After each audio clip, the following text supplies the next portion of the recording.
موضوع الدرس في حرمة الصيد في حالة الإحرام والحرم سورة المائدة تفسير ابن كثير. الحمد لله رب العالمين والصلاة والسلام على أشرف الأنبياء وسيد المرسلين سيدنا محمد وعلى آله وأصحابه أجمعين. اللهم صل على سيدنا ومولانا محمد كما صليت على إبراهيم وعلى آل إبراهيم في العالمين إنك حميد مجيد. أعوذ بالله من الشيطان الرجيم. بسم الله الرحمن الرحيم. يا أيها الذين آمنوا ليبلونكم الله بشيء من الصيد تناله أيديكم ورماحكم ليعلم الله من يخافه بالغيب فمن اعتدى بعد ذلك فله عذاب أليم. يا أيها الذين آمنوا لا تقتلوا الصيد وأنتم حرم ومن قتله منكم متعمدا فجزاء مثل ما قتل من النعم يحكم به ذوى عدل منكم هديا بالغ الكعبة أو كفارة طعام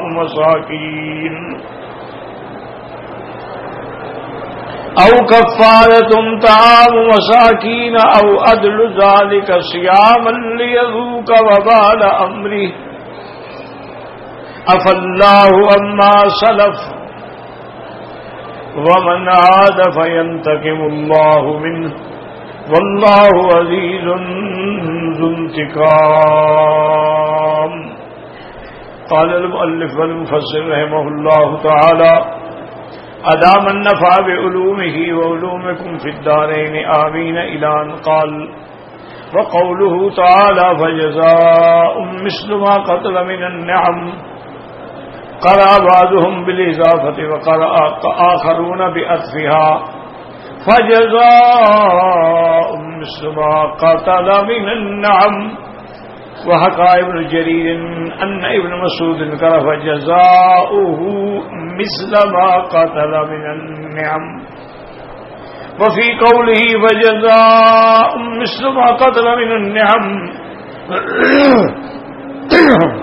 على كل من القراءتين دليل لما ذهب إليه مالك والشافعي وأحمد والجمهور من وجوب الجزاء من مثل ما قتله المحرم. اب مفسر رحمۃ اللہ علیہ فرماتے ہیں کہ چاہے قرات فجزاء مثل ما قتل من النعم پڑھیں یا فجزاؤہ مثل ما قتل من النعم پڑھیں، مسئلہ دونوں قراتوں سے ہی ثابت ہوگا. جیسے امام مالک فرماتے ہیں، امام شافعی فرماتے ہیں، امام احمد رحمۃ اللہ علیہ فرماتے ہیں کہ لازم ہے اس کا بدلہ دینا من مثل ما قتلہ المحرم، کہ جیسے حالت احرام میں اس نے نقصان شکار کیا ہے اسی کے برابر بدلہ دینا ضروری ہے. اذا کان له مثل من الحیوان الانسی، اگر اس کی یعنی اس حیوان کی مثل پالتو جانوروں میں ہے تو وہی جزا دینی پڑے گی. مثلا ہرن کے مقابلے پہ آپ بکری دے دیں گے کیونکہ اس کے برابر ہے. خلافا لأبي حنيفة رحمه الله تعالى حيث أوجب القيمة سواء كان الصيد المقتول مثليا أو غير مثلي.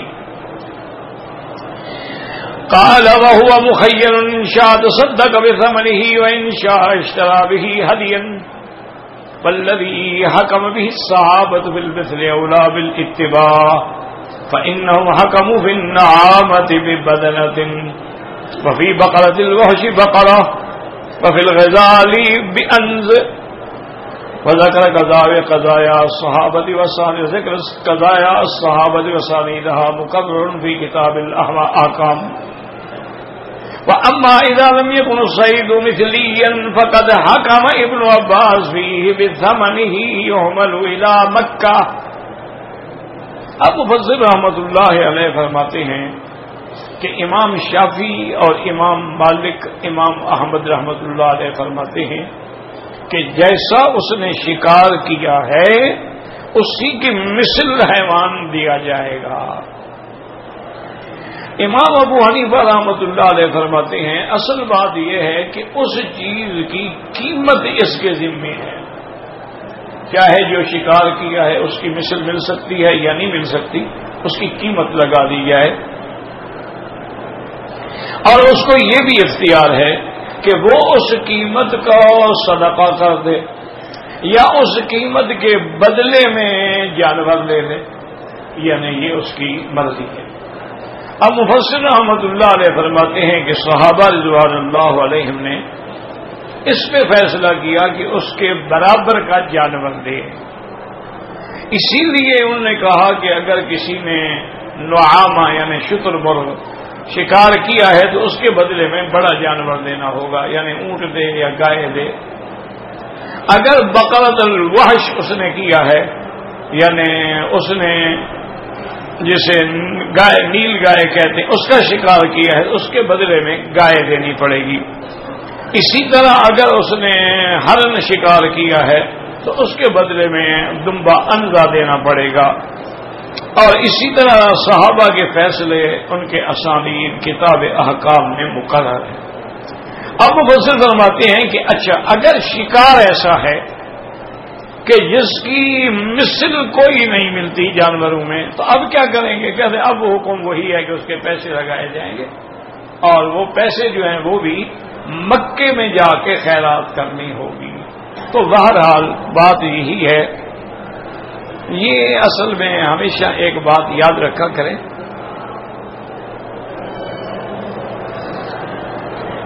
یہ جو ائمہ کرام میں اختلاف ہوتا ہے نا کہ امام شافعی یہ فرماتے ہیں، امام محمد یہ فرماتے ہیں، یہ علمی اختلاف ہوتا ہے.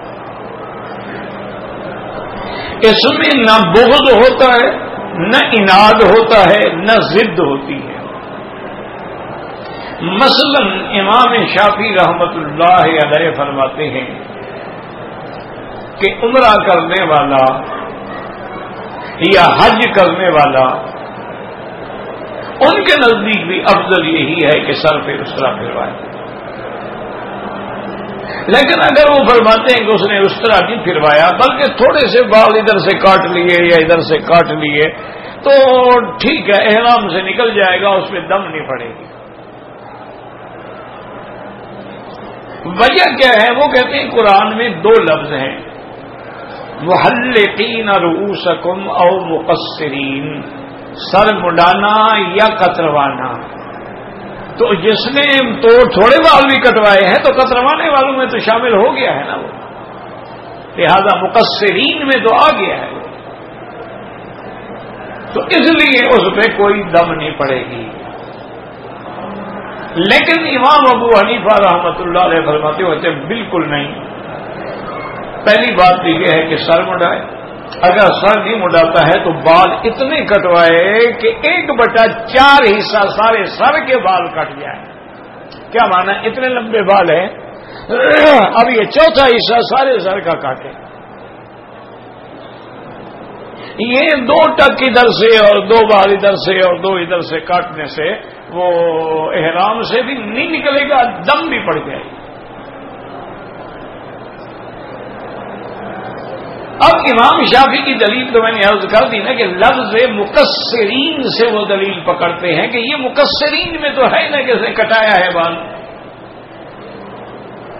امام حنیفہ فرماتے ہیں رحمۃ اللہ علیہ کہ قرآن حضور پہ اترا ہے اور حضور پاک سے قرآن کے زیادہ سمجھنے والا کائنات میں کوئی پیدا ہی نہیں ہوا، کیونکہ حضور تو خود شارع ہیں، صاحب وحی ہیں. وہ کہتے ہیں کہ امام صاحب یہ دیکھ لو کہ حضور نے بال یہاں سے چٹکی لگوائی ہے یا سارے سر کے بال کٹوائے ہیں، جو حضور نے کیا وہ کرو۔ حضور پاک نے 4 عمرے کیے ہیں اور 1 حج کیا ہے، سب میں آپ نے اس طرح پھروایا، صرف 1 عمرہ ہے جس میں آپ نے بال کٹوائے ہیں اور سارے سر کے بال کٹوائے ہیں۔ تو اب یہ علمی اختلاف ہے، اس میں کوئی جھگڑا نہیں ہے، اختلاف نہیں ہے، ایک اجتہاد ہے مجتہد کا، ایک فہم ہے مجتہد کی۔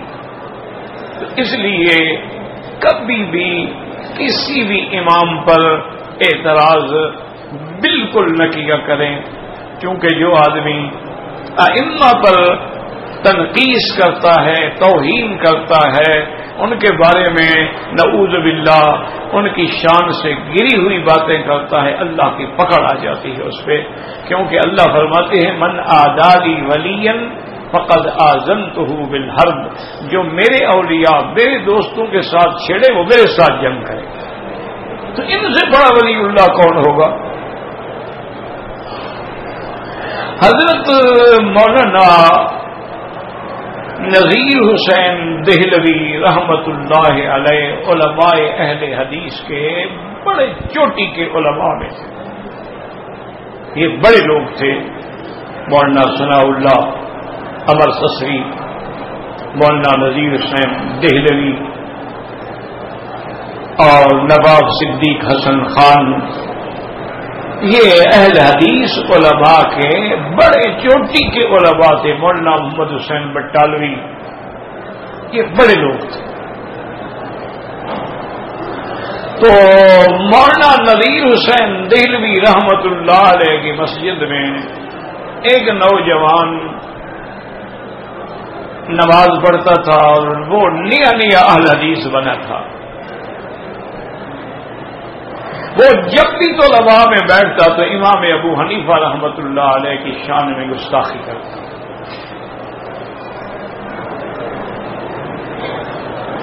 ایک دفعہ حضرت مولانا نذیر حسین گزرے تو انہوں نے بھی سن لی کہ امام حنیفہ کی شان میں گستاخی کر رہا ہے، انہوں نے فرمایا، بلایا اس کو اور کہا کہ بیٹا اللہ کے آگے توبہ کرو، امام ابو حنیفہ تابعی ہے، خیر القرون کے دور کا بندہ ہے، اور سب سے پہلے جس نے دین حنیف کو مرتب کیا ہے، انہوں نے مدین کیا ہے، تدوین کی ہے، ان کے شان میں گستاخی نہ کیا کرو، اور جو کر چکے ہو اس سے توبہ کرو۔ اس اللہ کے بندے کی بدقسمتی، اس نے حضرت کے سامنے بھی ایک اور لفظ کہہ دیا۔ تو حضرت فرمایا کہ بیٹا مجھے خطرہ ہے کہ تم ایمان پہ نہیں مرو گے، جو اولیاء اللہ کو ستاتا ہے نا اس کا خاتمہ خراب ہو گیا۔ چند دن ہوئے وہ قادیانی بن گیا اور قادیانی ہو کے مر گیا، پہلے منکر حدیث بنا، پھر قادیانی بنا، اور پھر جو ہے وہ ختم ہو۔ تو اس لیے اہل حدیث پر بھی اور ائمہ اربعہ پر بھی کبھی اعتراض نہ کیا کریں۔ وہ لوگ بڑے مقام کے لوگ ہیں اور انہوں نے دین کی خدمت کی ہے، اللہ ان کی خدمات کو قبول فرمائے۔ یہ جو اختلاف کا ذکر آتا ہے یہ علمی اختلاف ہوتا ہے۔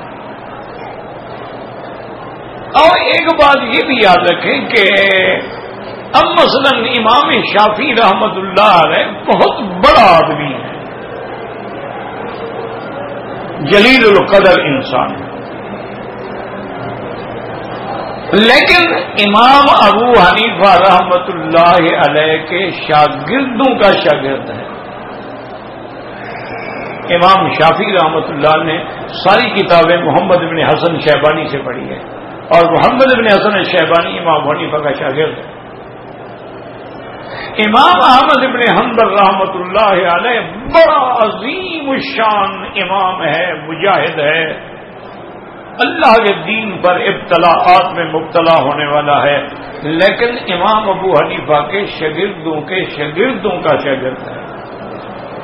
وہ امام شافعی کے شاگرد ہیں. اب آخر امام صاحب کا کتنا بڑا مرتبہ ہوگا. یہ بہت بیچارے کم ظرف لوگ ہوتے ہیں. کوئی کہہ دیتا ہے وہ کوفے کا کسائی تھا، کوئی کہہ دیتا ہے اس کو حدیث کا علم نہیں تھا، کوئی کہہ دیتا ہے وہ قیاس کو حدیث پہ قیاس کو یہ ساری نعوذ باللہ. اللہ کہنے والوں کو معاف کرے اور توبہ کی توفیق.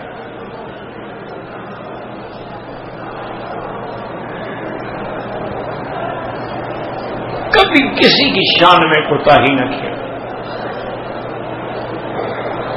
اور یہ بھی یاد رکھیں کہ جو اہل حدیث علماء تھے اللہ ان کی قبروں پہ رحمتیں کریں. جو بڑے علماء تھے نا وہ کبھی ایسی بات نہیں کرتے تھے گری ہوئی. اب مولانا عبد الجبار سلفی تھے، مولانا عبد الغفار سلفی تھے، مولانا داؤد غزنوی تھے، مولانا ابو بکر غزنوی تھے رحمت اللہ علیہ. حضرت لاہوری کی مجلس ذکر میں بھی شریک ہوتے تھے. کوئی آتا طویل بھی لکھ رہے تھے. تو کئی لوگوں نے کہا حضرت آپ اتنے بڑے عالم، ہم نے فرمایا اللہ نے ایک قرآن کی آیت لکھنے سے تو منع نہیں کیا، حدیث لکھنے سے تو منع نہیں کیا. وہ تعویذ منع ہیں جو شرکیہ ہیں، جو کفریہ ہیں، جو انتر منتر جنتر ہیں، یا ایسی زبانوں میں ہیں جس کو ہم پڑھ نہیں سکتے. سریانی ہے، عبرانی ہے، یا صرف لکیریں لگی ہوئی، ہمیں کیا پتا کیا مراد ہے اس سے. وہ منع ہے. اگر قرآن کی آیت لکھ دی اس میں کیا منع ہے؟ سارا قرآن جیب میں رکھ لو، منع. ان میں جھگڑا نہیں تھا، ایک دوسرے کا احترام تھا، ایک دوسرے کی عزت تھی. اللہ اکبر. امام شافعی رحمت اللہ علیہ بڑے زمانے کے بعد بغداد میں تشریف لے گئے. دعا کریں عراق ہو، یمن ہو، شام ہو، کشمیر ہو، گجرات ہو، پاکستان ہو، بنگلہ دیش ہو، افغان ہو، عرب ہو، عجم ہو، دعا کریں اللہ امن کرے، اللہ مسلمانوں کے حال کرے. ہر جگہ مسلمانوں کے خون سے ہولی کھیلی جا رہی ہے اور کوئی رونے والا بھی نہیں.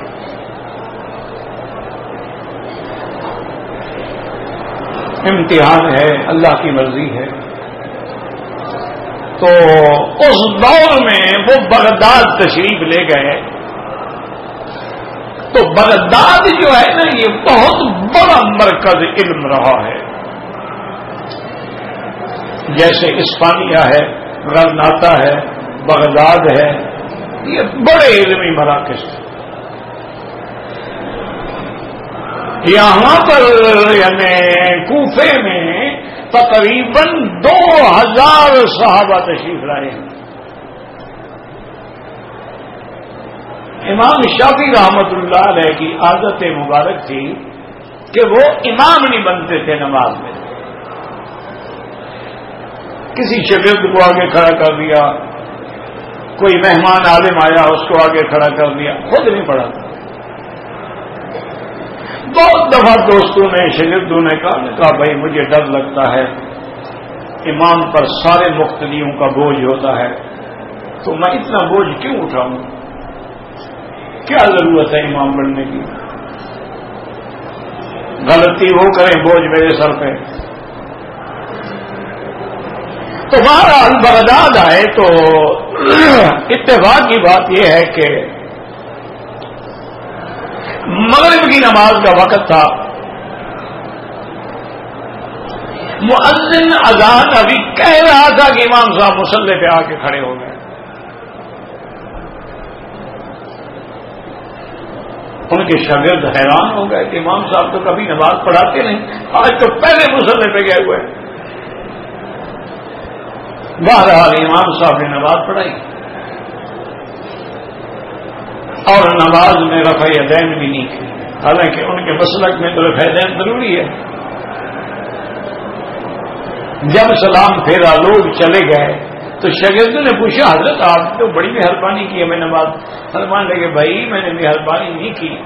امام ابو حنیفہ رحمۃ اللہ علیہ کے نزدیک مقتدی کو فاتحہ پڑھنی نہیں ہے، اگر میں مقتدی بنتا تو امام صاحب کی مخالفت کرتا، فاتحہ پڑھتا تو، اور نہ پڑھتا تو اپنا مسلک چھوڑ دیتا، میں امام بن گیا۔ امام کے لیے تو کوئی جھگڑا نہیں نا، امام تو سب کہیں گے کہ فاتحہ پڑھے گا، حنفی ہو یا شافعی ہو یا مالکی ہو۔ تو میں نے احتراماً امام ابو حنیفہ رحمۃ اللہ علیہ کہ آج نماز پڑھا دی کہ ان کی میں فقہ کی مخالفت نہ کروں۔ اللہ ان کی قبروں پہ کروڑوں رحمتیں فرمائے۔ دیکھو یاد رکھو، اختلاف صحابہ میں بھی ہوتا ہے۔ ایک فتویٰ حضرت ابن عباس دیتے تھے اور اس کے برخلاف فتویٰ حضرت زید ابن ثابت دیتے تھے، ابی موسیٰ اشعری دیتے تھے، ابی ابن کعب دیتے تھے، صحابہ میں بھی اختلاف تھا۔ ایک فتویٰ عبداللہ بن مسعود دیتے تھے۔ ایک دن ایک آدمی نے شکایت کی، اس نے کہا حضور باقی صحابہ یہ کہتے ہیں اور عبداللہ بن مسعود یہ کہتا ہے، تو حضور نے فرمایا اعتراض کرنے والے اعتراض نہ کرو، جو بات ابن مسعود کہہ دے اس کو میں بھی مانتا ہوں، میرا رب بھی مانتا ہے۔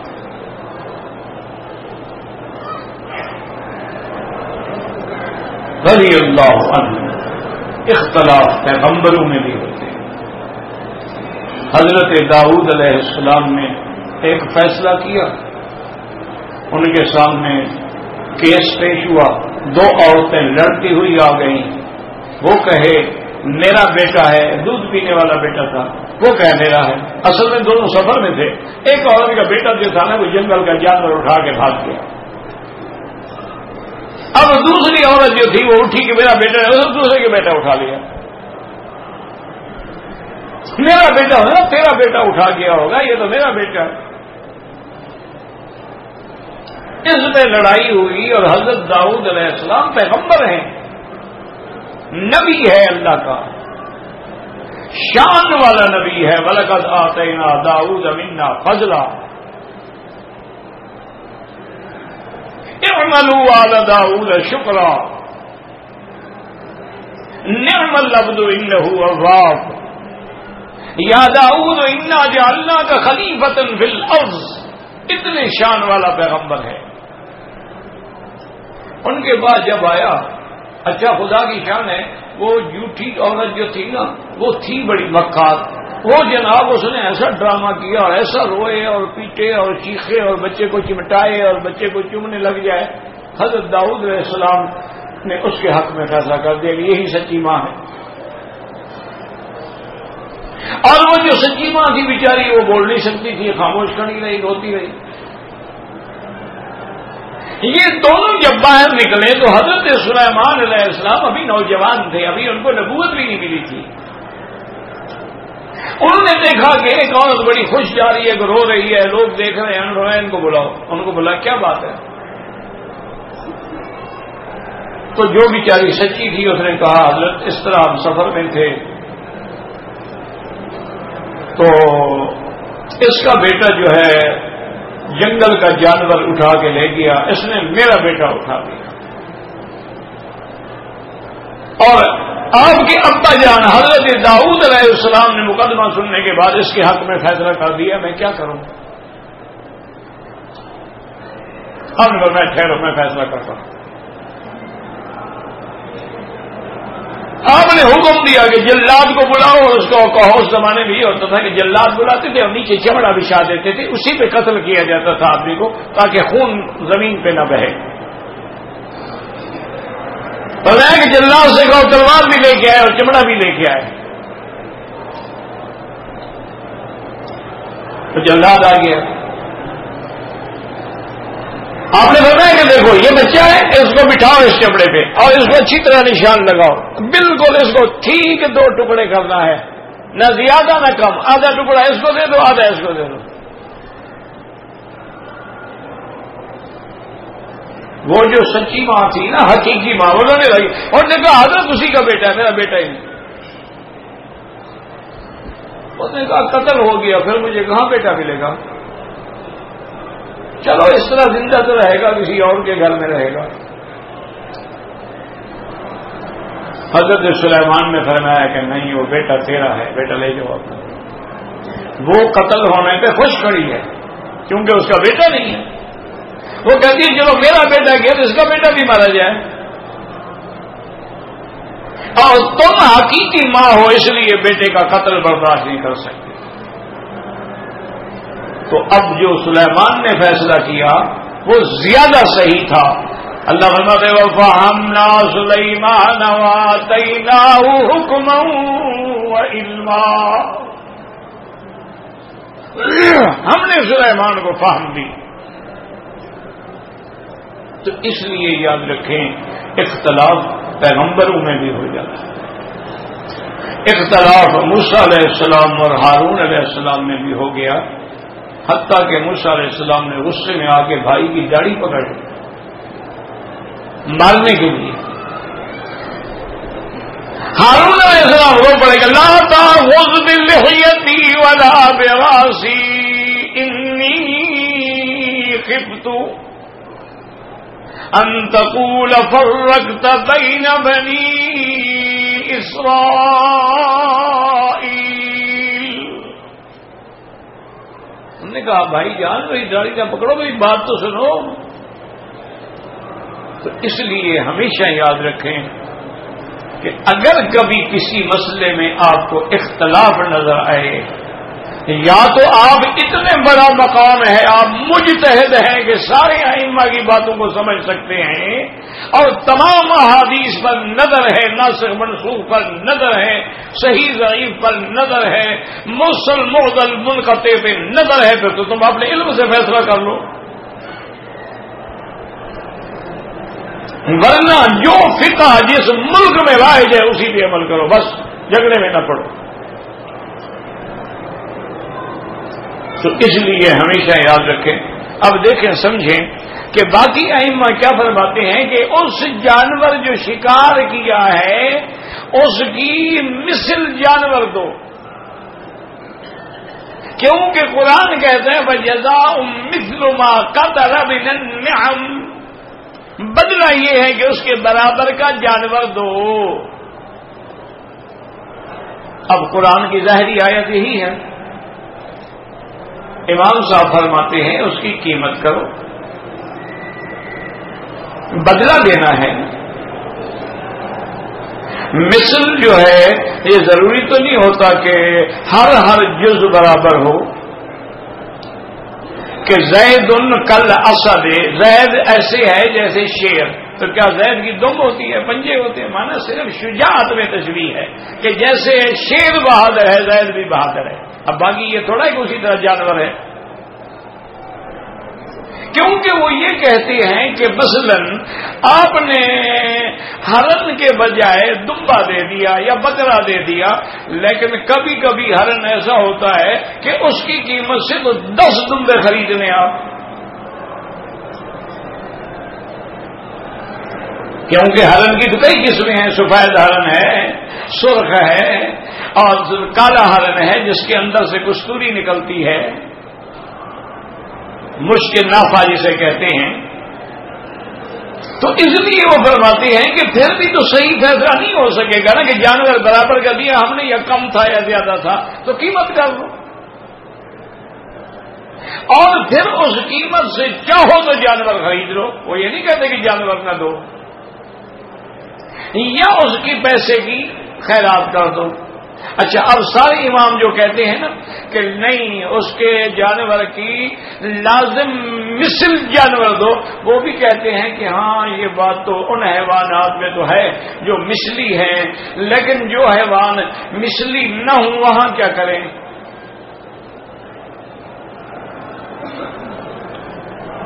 اچھا، کسی نے شکار میں ایسا جانور مارا ہے جس کی مثال ہی کوئی نہیں، اس کی مثل نہیں ملتی ہمارے پاس، اس کا کیا کریں؟ قیمت ہی کرو گے۔ پھر وہ یہی فرماتے ہیں کہ جو حیوان مثلی ہیں ان میں تو مثل دے دو، لیکن جو حیوان مثلی نہ ہوں ان میں قیمت دے سکتے ہو۔ اور اللہ نے یہ سزا کیوں رکھی ہے؟ ایک تو حرم کی حرمت قائم ہو کہ حرم کھیلنے کی جگہ نہیں، عبادت کی جگہ ہے، اور احرام کی حرمت رکھی ہے کہ احرام میں اب تم عام آدمی نہیں ہو، اب تم نے کفن باندھ کے اپنے آپ کو اللہ کے دربار میں پیش کر دیا ہے، تو اب تیرا کام رونا ہے، لبیک پڑھنا ہے، دعائیں کرنا ہے، تیرا کام شکار کرنا تو نہیں کہ کھیل کود میں لگ جاؤ۔ اس لیے اللہ نے منع کر دیا کہ احرام ہو یا حرم ہو اس میں شکار کرنا منع ہے۔ اور بلکہ علماء نے فرمایا حدیث مبارک کی روشنی میں کہ مطلقاً کسی مسجد میں مباح باتیں، یعنی وہ باتیں جو جائز ہیں وہ کرنا بھی منع ہے، اس سے بھی نیکیاں ایسے گر جاتی ہیں جیسے خشک درخت کے پتے ہوا میں گر جاتے ہیں۔ جتنی دیر اللہ توفیق دے، فی بیوت اذن اللہ ان ترفع ویذکر فیہا اسمہ وَيُصَبِّحُ لَهُ فِيهَا بِالْغُدُوِّ وَالْآصَالِ۔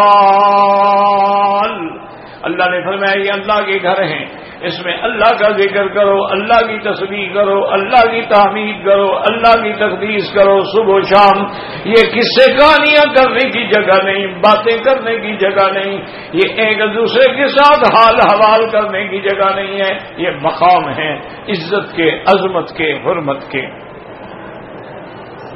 اب اسی پر مفسر رحمت اللہ علیہ فرماتے ہیں کہ اچھا یہ فیصلہ کون کرے کہ بھئی یہ جانور اس کے برابر ہے؟ یحکم بہ ذوی عدل منکم، یعنی انہ یحکم بالجزاء فی المثل و بالقیمۃ فی غیر المثل عدلان من المسلمین۔ اللہ نے فرمایا کہ انصاف والے بندے اس کا فیصلہ کر دیں کہ جی جو شکار کیا ہے اس کی کیا قیمت ہے اور اس کے بدلے میں کون سا جانور ہو سکتا ہے، اس کے فیصلے کے مطابق عمل کیا جائے۔ واختلف العلماء فی القاتل هل يجوز ان يكون احد الحكمين على قولين۔ اب مفسر رحمت اللہ علیہ فرماتے ہیں کہ اس میں علماء کا اختلاف ہے کہ وہ جو دو حکم ہم نے بنانے ہیں، جس نے شکار کیا ہے، جانور کو مارا ہے، کیا یہ خود بھی حکم بن سکتا ہے یا نہیں بن سکتا؟ اس میں دو قول ہیں۔ احدہما لا، ایک قول تو یہ ہے کہ یہ نہیں بن سکتا، لأنہ قد یفتہم فی حکمہ علی نفسہ وہذا مذہب مالک۔ امام مالک فرماتے ہیں کہ یہ حکم نہیں بن سکتا ہے کیونکہ اس پہ تہمت لگے گی کہ اس نے اپنی رعایت کی ہے۔ والثانی نعم، اور دوسری قول یہ ہے کہ وہ بھی بن سکتا ہے۔ کیوں؟ لعموم الآیت، کہ آیت میں کوئی پابندی نہیں کہ وہ ہو یا کوئی اور ہو۔ یحکم بہ ذوی عدل منکم، قرآن کہتے ہیں انصاف والے بندے، تو انصاف والا وہ بھی ہو سکتا ہے، تو قرآن میں جب عام ہے تو ہم پابندی بھی لگا سکتے ہیں۔ وهو مذهب الشافعي واحمد رحمه الله تعالی واحتج الاولون بان الحاکم لا يكون محکوما علیہ فی صورت واحدہ۔ وہ کہتے ہیں کہ حاکم جو ہے، حاکم بھی وہی ہو، محکوم بھی وہی ہو، نہیں ہو سکتا ہے۔ فرماتے ہیں وقال الریاض مدنا ابی قال حدثنا ابو نعیم الفضل بن دکین قال حدثنا جعفر ابن برقان میمون بن مہران عربی اتى ابا بکر رضی اللہ تعالیٰ عنہ، ایک اعرابی حضرت ابو بکر کی خدمت میں آئے، انہوں نے کہا کہ حضرت قتلت صیدا وانا محرم، میں نے شکار مارا ہے اور حالانکہ میں نے احرام بھی باندھا ہوا تھا، فما ترى علی من الجزاء، مجھ کو کتنی سزا ملے گی؟ فقال ابو بکر رضی اللہ عنہ نے کہا وجاوز عنده ما ترى فيها، قال فقال اعرابی اتيتك وانت خلیفۃ رسول اللہ اسالك فاذا انت تسال غيرك، فقال ابو بکر وما تنكر؟ يقول الله تعالى جزاء مثل ما قتل من النعم يحكم به ذوى عدل منكم فشاورت صاحبي حتى اذا اتفقنا على امر امرناك به وهذا اسناد جيد۔ حضرت ابو بکر کی خدمت میں آیا، عرض کیا کہ حضرت میں نے شکار کیا ہے، میرے لیے اب سزا کیا ہے، بدلہ کیا ہے؟ حضرت ابو بکر کے ساتھ حضرت ابی بن کعب بیٹھے تھے رضی اللہ عنہ۔ حضرت ابی بن کعب نے حضرت ابو بکر نے فرمایا کہ ابی بن کعب تمہاری کیا رائے ہے؟ تو وہ عربی کہنے لگا عجیب بات ہے، انت خلیفۃ رسول اللہ، آپ اللہ کے خلیفہ رسول کے خلیفے ہیں، میں آپ سے مسئلہ پوچھ رہے ہیں، آپ اس سے پوچھ رہے ہیں؟ تو حضرت ابوبکر نے فرمایا اللہ کے بندے تم نے قرآن نہیں پڑھا؟ قرآن کیا کہتا ہے؟ قرآن مبارک کے اندر یہ حکم ہے فجزاء مثل ما قتل من النعم يحكم به ذو عدل منکم، اللہ نے حکم دیا ہے کہ دو عدل انصاف کرنے والے حکم بنے، تو لہذا میں اپنے ساتھی سے مشورہ کر رہا ہوں، اور جس بات پہ ہم دونوں کا اتفاق ہوگا تمہیں حکم دے دیں گے، تو ان سے پوچھنا کیا ہے، یہی تو قرآن کا حکم ہے۔ وَهَذَا إِسْنَادٌ جَيِّدٌ لَكِنَّهُ مُنْقَطِعٌ بَيْنَ مَيْمُونٍ وَبَيْنَ صِدِّيقٍ مسویات اللہ ہونا فی فبین لو صدیق الحکم برفق وتعودۃ لمعرابی جاہلا وانما دواء الجہل التعلیم۔ حضرت ابوبکر نے سختی نہیں کی بلکہ نرمی سے سمجھایا، نرمی سے جواب دیا، کیونکہ وہ جانتے تھے کہ یہ عربی ہے، یہ جاہل ہے بیچارہ، اس سے اگر ہم سختی کریں گے تو یہ اور بھڑک اٹھے گا۔ وَإِنَّمَا دَوَاءُ الْجَهْلِ التَّعْلِيمُ، اور ویسے بھی اصول یہ ہے کہ اگر کوئی جاہل ہے تو اس کو تعلیم دی جائے، سکھلایا جائے۔ فَأَمَّا إِذَا كَانَ الْمُعْتَرِضُ مَنْسُوبًا إِلَى الْعِلْمِ، ہاں اگر کوئی اعتراض کرنے والا عالم تو ہے، اس کا مقصد سوال کرنا نہیں ہے بلکہ اعتراض کرنا ہے، تو اس کو آدمی جھڑک سکتا ہے۔ فقد قال ابن جرير حدثنا حناد بن شهاب الرفاعي قال لا حدثنا وكيع بن الجراح المسعودي عن عبد الملك بن عمير عن قبيصة بن جابر قال خرجنا حجاجا فكنا إذا صلينا الغداة اقتدينا على واحدنا فتماشى نتحدث۔ اب حضرت فرماتی ہیں کہ خرجنا، جب ہم حج کے لیے جا رہے تھے، ہماری عادت یہ تھی کہ جب ہم شام کی نماز پڑھ لیتے اپنے سواریوں کو بٹھا دیتے اور ہم پیدل چلتے، باتیں کرتے آپس میں تاکہ کھانا بھی ہضم ہو جائے۔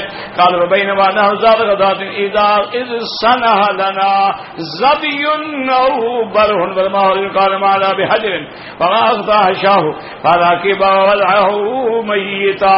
ہمارے ساتھ ایک آدمی تھا، دیکھا کہ ایک ہرنی جو ہے بھاگ رہی ہے، اس نے پتھر کھینچ کے مارا، اس کو لگا وہ مر گیا۔ قال فعلمنا علیہ، کہ بھئی تم نے یہ کیا کیا، تم نے احرام کی حالت میں شکار کیا، وہ مر گیا جانور بھی۔ قال فلما قدمنا مکہ، جب ہم مکہ میں آئے خرجنا ہوا تھا عمر بن الخطاب رضی اللہ تعالیٰ عنہ، مکے میں جب آئے ہم حضرت عمر کی خدمت میں آئے رضی اللہ، وقص علیہ القصہ فقال واذا الى جمیل كان وجه قلب فزة يعني عبد الرحمن عوف فالتفت عمر الى صاحبه فكلمه ثم اقبل على الرجل فقال عمدا قتلته ام خطأ۔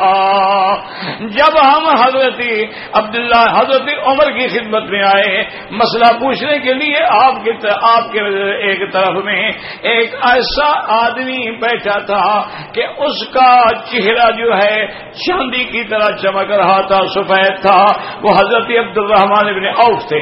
حضرت عمر نے ان کی طرف دیکھا، ان سے مشورہ کیا، اور اس کے بعد پھر اس بندے سے بات کی جس نے وہ شکار کیا تھا، امدن قتلتا ہوا، کہ تم نے جان کے مارا تھا یا اتفاق سے پتھر لگ گیا؟ فقال الرجل لقد تهمت رميه وما اردت قتله۔ سچے بندے تھے، انہوں نے کہا حضرت مارا تو میں نے جان کے، لیکن میں اس کو مارنا نہیں چاہتا تھا، میرا مقصد تھا پتھر لگے گا زخمی ہو جائے گا پکڑ لوں گا۔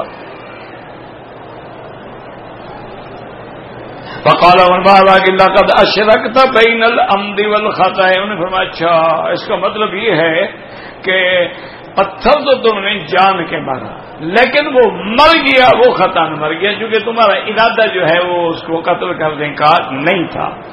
احمد راشات فذبحها وتصدق بلحمها، آپ نے فرمایا ایک بکری لے لو، اس کو ذبح کرو اور اس کا گوشت جو ہے صدقہ کر دو، وَاسْتَبَقِهَا بَهَا، اور پھر اس کا چمڑا بھی۔ قال فَقُمْنَا مِنْ عِنْدِهِ وَقُلْتُ لِصَاحِبِهِ أَيُّهَا الرَّجُلُ عَظِّمْ شَعَائِرَ اللَّهِ، اللہ کے شاعر کا احترام کیا کرو۔ فَمَا دَرَا مِنْهُ مَا يُفْتِيكَ حَتَّى سَأَلَ صَاحِبَهُ اعْمَدْ إِلَىٰ نَاقَتِكَ فَنَهَرْهَا فَلَعَلَّ ذَلِكَ أَن يَجْزِيَ عَنْكَ قَالَ كَبِيرٌ سُورَةُ الْمَائِدَةِ۔ کہتی ہیں کہ اس آدمی نے کہا کہ بھائی شاعر اللہ کا احترام کیا کرو، جب اللہ نے حالت احرام میں صید سے منع کیا ہے تم نے کیوں غلطی کی؟ اب اس کا حل یہی ہے کہ تم اپنی اونٹنی ذبح کر کے صدقہ کرو۔ فَلَعَلَّ أَن يُقَالَ كَبِيرٌ بِنْ سُورَةِ الْمَائِدَةِ يَأْخُذُ جَوَادٍ مِنْكُمْ فَبَلَغَ عُمَرَ الْمَقَاضِي فَلَمْ يَفْجَعْ إِلَّا وَمَعَهُ الدَّرَّةُ قَالَ فَعَلَى صَاحِبِي ضَرْبًا بِالدُّرَّةِ أَقَتَلْتَ فِي الْحَرَمِ وَصَفَّحْتَ فِي الْحُكْمِ قال ثم أقبل علي فقلت يا أمير المؤمنين لا أحل لك اليوم شيئا يحرم عليك مني فقال يا قبيصة بن جابر إني أراك شاب السن فصي الصدر بين اللسان وإن الشاب يكون فيه 9 أخلاق حسنة وخلق سيء فيفسد الخلق السيء الأخلاق الحسنة فإياك وأشراط الشباب۔ اس کے بعد کہتی ہیں کہ جب حضرت عمر کو پتہ لگا تو اچانک وہ درہ لے کے آئے اور درہ بھارا۔ انہوں نے کہا ایک غلطی کرتے ہو اور پھر شریعت کے حکم میں فیصلے بھی غلط کرتے ہو۔ جب اللہ نے حکم دیا ہے کہ 2 انصاف والے حکم فیصلہ کریں تو اس لیے میں نے اپنے ساتھی سے پوچھا، میں نے اکیلا فیصلہ نہیں کیا۔ اور آپ نے ثم اقبل علیہ، پھر میری طرف بھی متوجہ ہوئے، میں سمجھا مجھے بھی ماریں گے، تو میں نے کہا حضرت مہربانی کریں مجھے نہ ماریں، مانا یہ تھا کہ میں بھی محرم ہوں اور آپ بھی احرام میں ہیں۔ آپ نے فرمایا کبیسہ بات یہ ہے کہ تم نوجوان ہو، تمہارا سینہ بھی کھلا ہوا ہے، زبان کے بھی فصیح ہو، لیکن بعض نوجوان ایسے ہوتے ہیں جن میں 9 باتیں اچھی ہوتی ہیں، ایک بری ہوتی ہے، وہ بری بات جو ہے وہ اچھوں کو بھی کھا جاتی ہے، لہذا خیال کیا کرو، نوجوانوں سے صحبت رکھا کرو، تجربہ کار لوگوں کے ساتھ بیٹھا کرو جو تمہیں صحیح رائے دے سکیں۔ رواہ شیخ علی کسان الملک بن کبیر بن حوی رہا ایدن ان حسین ان الشعبی ان کبیر بن حوی وذکرها ابن سلم ان عمر بن بکر عبد الله المدني ومحمد بن سيرين بن حوی وقال ابن جرير عبد الرحمن قال حدثنا عبد الرحمن قال حدثنا شعبہ بن منصور ان ابي وائل قال اخبرني جرير البجلي قال صدق بن محمد قال عمر فقال ائت رجلين من اخوانك، 2 بندوں کو جاؤ ملو، فليحكم عليك، وہ جو فیصلہ کر لیں۔ فاتح عبد الرحمن الصادن، حضرت عبد الرحمن الصاد کی خدمت میں آیا، فحكم عليه بتيس افل، انہوں نے کہا ایسا کرو کہ ایک دمبا جو ہے نر دمبا وہ ذبح کرو۔ وقال ابن جرير حدثنا وكيع قال ذا خان طارق ہوتا اريد ذبيا فقتلته فقتله وهم فاتاه مجاكم فقال احكم معي فحكم فيه جديا قد جمع الماء والشجر، تو انہوں نے کہا کہ ایک جدی جو ہے وہ اس کے بدلے میں ذبح کرو، واللہ اعلم۔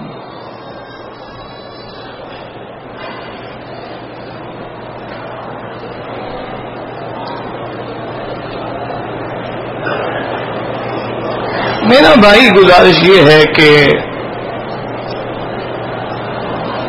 شریعت میں کوئی حکم نہیں ہے کہ آدمی سبز پگڑی باندھے،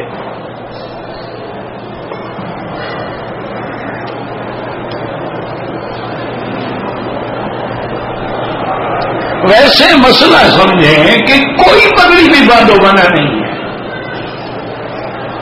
لیکن حضور صلی اللہ علیہ وسلم کی سنت اور آپ کو سب سے زیادہ محبوب سفید پگڑی تھی، آپ نے ہمیشہ سفید پگڑی پہنی۔ صرف مکہ جب فتح ہوا ہے تو اس دن حضور پاک نے کالی پگڑی باندھی ہے، تو کالی پگڑی باندھنا بھی جائز تو ہے لیکن سنت نہیں ہے، سنت وہی ہے جو سفید پگڑی ہے جو حضور نے ہمیشہ پہنی۔ تو اس لیے افضل یہی ہے کہ اللہ کے نبی نے مردوں کے لیے سفید لباس کو پسند فرمایا ہے، تو سفید پگڑی افضل اعلیٰ اور سنت رسول کے مطابق، باقی جو مرضی ہے کوئی باندھے، کوئی پیلا باندھے، نیلا باندھے، کوئی بھی باندھے، کوئی مسئلہ نہیں ہے۔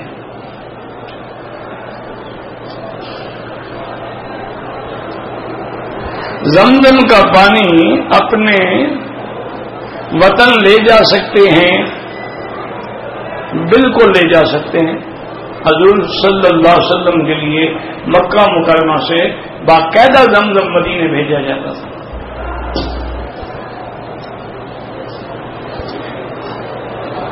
آپ کا شاگرد نواز بیمار ہے، اللہ شفا عطا فرمائے۔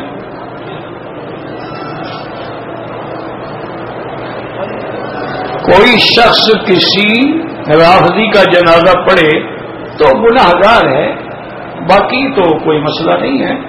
اور پھر مشکل یہ ہے نا میرا بھائی، رافضی بھی تو آگے سینکڑوں قسمیں ہیں نا۔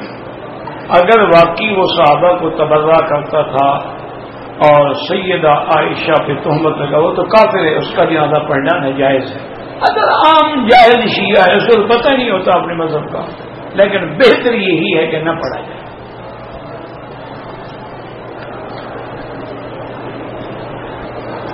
امام کے پیچھے فاتحہ نہ پڑھنے سے نماز بالکل ہو جاتی ہے۔ حضور کی حدیث ہے کہ امام جب پڑھے تم چپ رہو، مسلم شریف کی حدیث ہے اذا قرأ فانصتوا، اور قرآن کا بھی یہ حکم ہے جب قرآن پڑھا جائے سنو اور چپ رہو۔ اور اسی طرح حضور کی حدیث مبارک ہے جس کا امام ہے فقراءۃ الامام لہ قراءۃ، امام کا پڑھنا جو ہے وہی مقتدی کا پڑھنا ہے۔ اسی طرح جیسے کوئی آدمی رکوع میں مل جائے، من ادرک الرکوع فقد ادرک الرکعہ، اس کو پوری رکعت ملتی ہے، حالانکہ اس نے کچھ بھی نہیں پڑھا ہے۔ اسی طرح نماز جنازہ ہے۔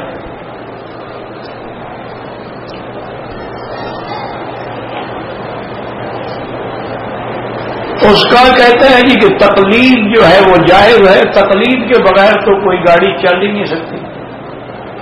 ابھی جو آپ ایک امام کے پیچھے کھڑے ہو کے 2 لاکھ آدمی نماز پڑھے گا، یہ کیا ہے؟ جب وہ اللہ اکبر کہے اللہ اکبر کہو، جب وہ رکوع میں جائے پھر رکوع میں جائے، پہلے جا سکتے ہو تو اس کی تقلید تو کر رہے ہو۔ تقلید کا معنی اتباع، اس کی اتباع کر رہے ہو۔ اور دوسرا یہی حکم اللہ نے ہمیں قرآن میں دیا ہے کہ اہدنا الصراط المستقیم، ہمیں ان لوگوں کے راستے پہ چلا جو سیدھے راستے پہ ہیں۔ اور وہ کون ہیں؟ صراط الذین انعمت علیہم، جن پہ تو نے انعام فرمایا۔ تو یہ تقلید کے بغیر تو میرا بھائی وہ تقلید حرام ہے جو قرآن کے مقابلے پہ کرے۔ قرآن کچھ کہہ دو گے نہیں، وہ کفر ہے۔ وہ تقلید حرام ہے جو توحید کے مقابلے پہ کافر مشرک ماں باپ کی کرے۔ یہ تھوڑا ہے کہ ائمہ کی تقلید حرام ہے۔ خود امام بخاری جیسا آدمی نہیں امام شافعی سے لیتا ہے۔ رفع یدین جو ہے سنت ہے، لیکن بعض روایات میں اس کا نہ کرنا بھی حدیث صحیح سے ثابت ہے۔ اور محدثین کا جو انداز ہے نا وہ یہ ہوتا ہے کہ اگر ایک چیز ہے مثبت، اس کا ذکر پہلے کریں اور بعد میں وہ کریں جو منفی ہو، تو اس کا معنی یہ ہوتا ہے، وہ دلیل ہوتی ہے کہ پہلا حکم ختم ہو گیا ہے۔ تو اس لیے جتنے محدثین نے باب باندھے ہیں، جہاں رفع یدین کرنے کا باب باندھا ہے اس کے فوراً بعد رفع یدین نہ کرنے کا باب بھی باندھا ہے۔ ویسے ان جھگڑوں میں 1400 سال ہو گئے، ابھی تک تم نہیں نکل سکے۔ تم کافروں کا مقابلہ کرو، قادیانیوں کا مقابلہ کرو، یہ حوثیوں کا مقابلہ کرو، صہیونیوں کا مقابلہ کرو، روافض کا مقابلہ کرو، خوارج کا مقابلہ، یہ کیا تم آپس کے فروعی مسائل میں الجھ پڑے ہو؟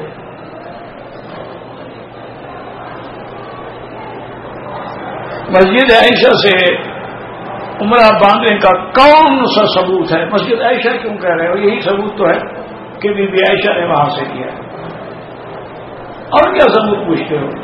عجیب آدمی، نام بھی لے رہا ہے مسجد عائشہ، کیوں کہتے ہو مسجد عائشہ؟ تو تنیم ہے۔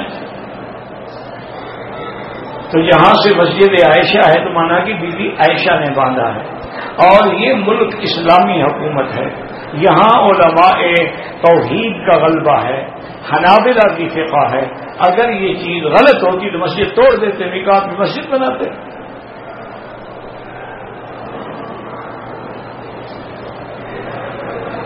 عمرہ کرنے والا عمرے سے فارغ ہونے کے بعد اپنے سر پہ خود اس طرح پھیرے، کوئی حرج نہیں.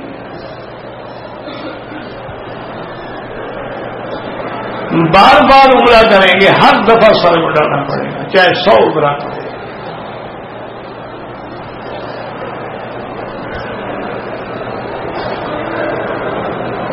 دین کے لیے زندگی گزارنے کے لیے کسی کا مقلد بننا ضروری ہے. بالکل، جب تک استاد نہ ہوگا شاگرد بن ہی نہیں سکتا، جب تک امام نہیں ہوگا مقتدی بن ہی نہیں سکتا. ہمیشہ یاد رکھو کہ حضور کے زمانے سے لے کر آج تک یا لوگ مجتہد تھے یا مقلد تھے، تیسری کوئی قسم نہیں تھی. مجھے ایک قسم دکھا دو تیسری. اگر وہ مقلد نہیں تھا تو مجتہد تھا.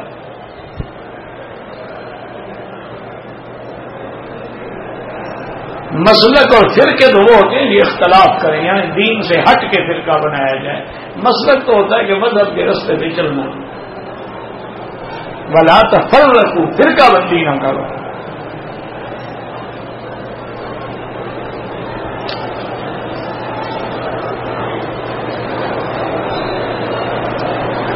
عمرے کے طواف کے دوران اذان ہو گئی، صف میں بیٹھ گیا.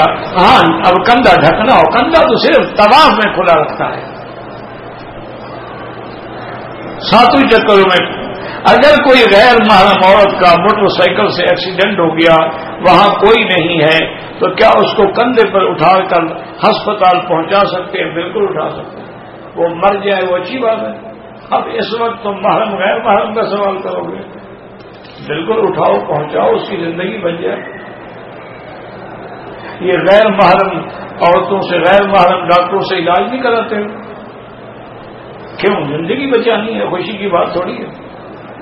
بلکہ آج کل تو ولادت کے وقت بھی اصل ولادت کرنے والا ڈاکٹر ہوتا ہے. لیڈی ڈاکٹر سامنے ہوتی ہے، اصل وہ ہوتا ہے. اس کی وجہ یہ ہے کہ عورت ہم جنس ہونے کی وجہ سے اپنی ہم جنس کو تکلیف میں دیکھ کے کبھی کبھی گھبرا جاتی ہے اور مشاکل پیدا ہو جاتی ہے. مجبوری ہے.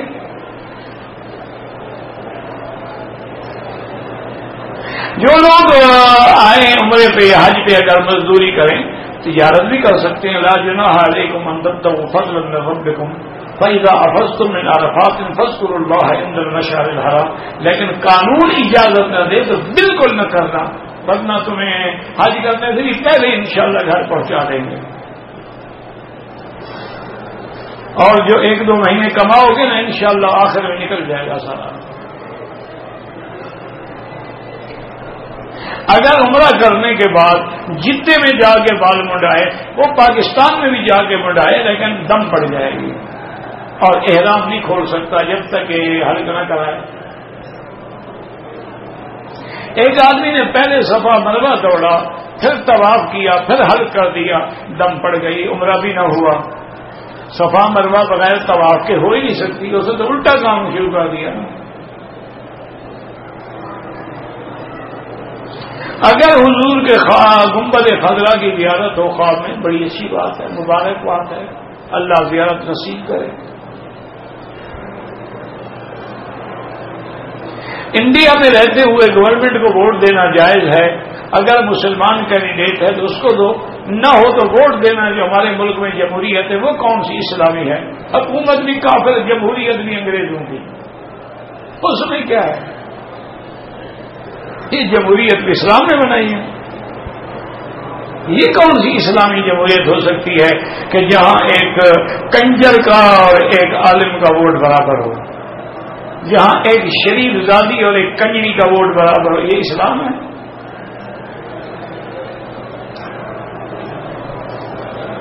لڑکی اور لڑکی کا نکاح کرنا کس عمر میں جائے؟ جب بالغ ہو جائیں، بس بات ختم ہو گئی. ہر علاقے میں بلوغت، کبھی 12 سال کی لڑکی بالغ ہو جاتی ہے، 9 سال کی لڑکی بالغ ہو جاتی ہے، کبھی 15 سال کی لڑکی بالغ. تو جب بالغ ہو جائے ان کی شادی کر دیں.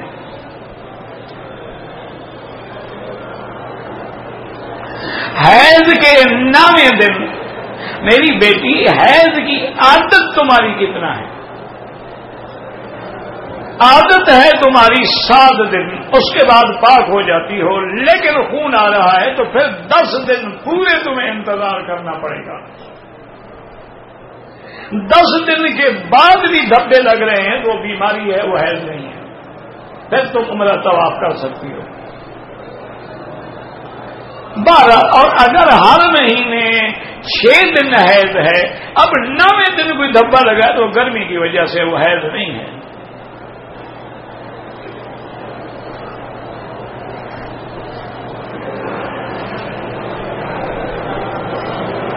اگر کوئی آدمی حرم کے قریب ہوٹل میں غسل کرے، 2 چادریں باندھے، پھر مسجد عائشہ جا کے 2 رکعت پڑھ کے نیت کرے، کوئی بات نہیں کہ وہاں کپڑے کہاں رکھے گا، کہاں غسل کرے گا، کوئی حرج نہیں، لیکن نیت وہاں کرنی پڑے گی۔ ہوٹل والا کوئی عمرہ نہیں ہوتا۔ زندہ شخص کے لیے کوئی عمرہ نہیں ہوتا، عمرہ اپنا کریں، اس کے لیے دعا کریں۔ میلاد منانا بدعت ہے۔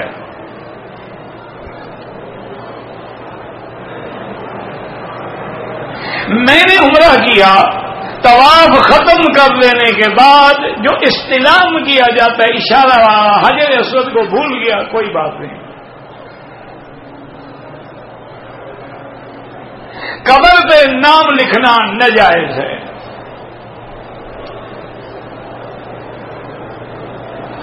سیاہ کپڑے پہننا جو ہے، اگر بطور ماتم کے پہنے یا بطور تشبہ شیعہ کے پہنے تو ناجائز ہے، ویسے جائز ہے، کوئی بات نہیں۔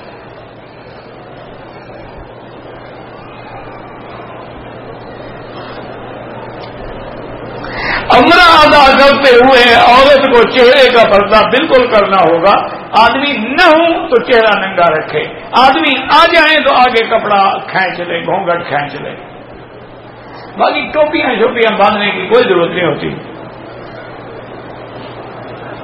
مسجد عائشہ سے عمرے کو چھوٹا عمرہ کہتے ہیں، اور یہ عمرانہ سے بڑا کہتے ہیں۔ وہ دور ہے، بڑا ہو گیا، یہ قریب ہے، چھوٹا ہو گیا۔